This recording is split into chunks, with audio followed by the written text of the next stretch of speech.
Winchester Mystery House, San Jose, California. Known as the Haunted House. The Winchester Mystery House was built by Sarah Winchester, heiress to the Winchester rifle fortune. Legend has it that she was haunted by the ghosts of people killed by Winchester rifles. Story 1: The Scream from the Darkness. A group of paranormal investigators, obsessed with the unknown, decided to spend a night at the Winchester Mystery House. They set up their tents in the spacious hall, where rumor had it that the ghost of a gardener, brutally murdered in that very room, still roamed. At midnight, the investigators were awakened by a horrific scream that echoed from the depths of the house. The sound was filled with pain and agony, as if someone was experiencing unbearable torment. Fear gripping their hearts, the investigators rushed towards the source of the sound.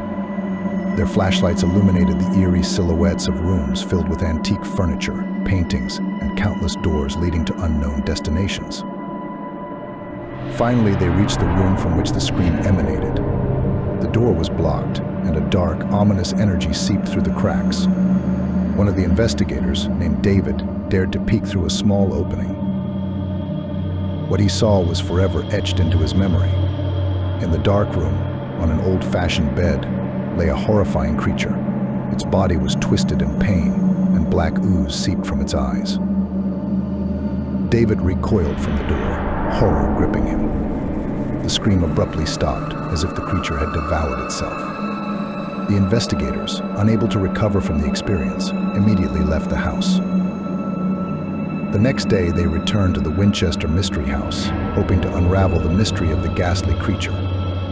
However, the room where they had heard the scream was empty, as if nothing had happened. From that day on, the investigators could not shake the feeling of being watched. Images of the horrific creature haunted their dreams, and at night they felt as if an invisible presence was walking around their own house. The terrifying experience at the Winchester Mystery House forever changed the lives of the investigators. They never discovered what creature screamed that night, but the fear they felt became a constant reminder of the dark secrets lurking within that house. Castle Dracula, Bran, Romania.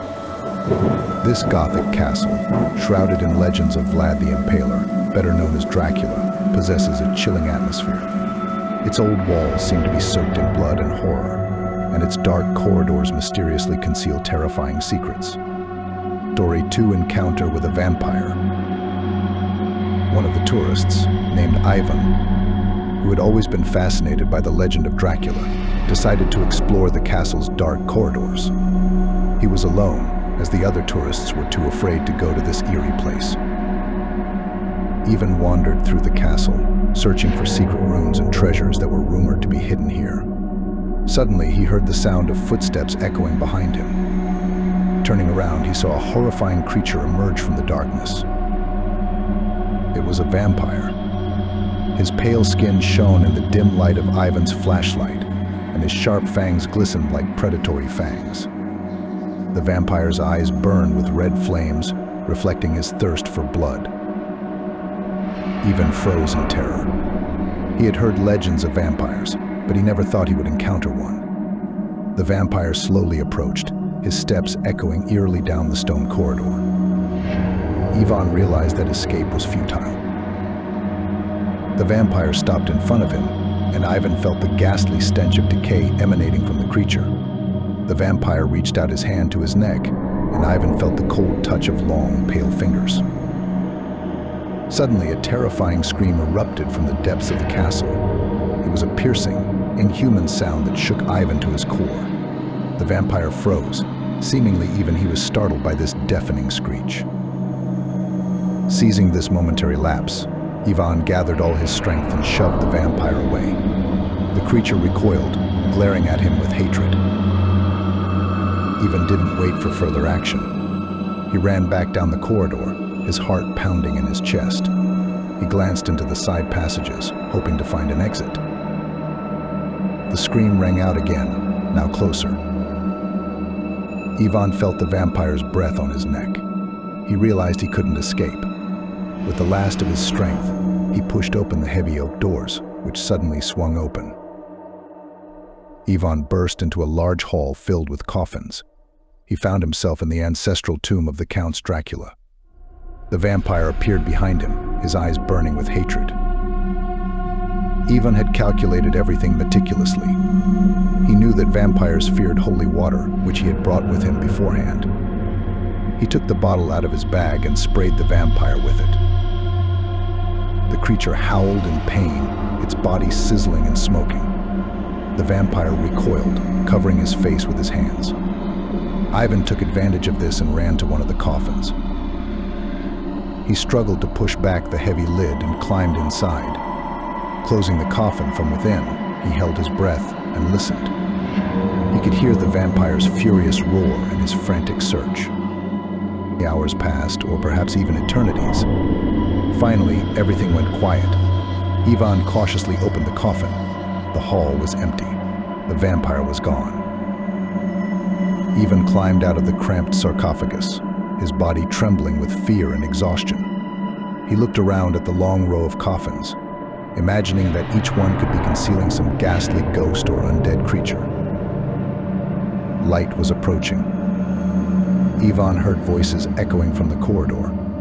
It was probably the other tourists who had finally decided to look for him. He hobbled towards them, his legs barely holding his weight. When he emerged from the vault, he was met with surprised looks. They had been searching for him for hours, thinking he had gotten lost. Ivan looked terrible pale, trembling, his clothes torn, and 2 red punctures visible on his neck marks from the vampire's fangs. Ivan didn't tell them anything about his encounter with the vampire. They wouldn't have believed him anyway, but the horrifying memories remained with him forever. He had seen with his own eyes the creature from the legends, felt its cold breath and thirst for blood. Now Castle Dracula had become for him not just an ancient building, but a place of real horror. Amityville House, New York. This house became famous after the horrific tragedy when the DeFeo family was brutally murdered. Later, the new owners, the Lutz family, experienced terrifying paranormal phenomena in the house. Story 3: The Curse of the House. The Lutz family felt the influence of the Amityville house from the very beginning.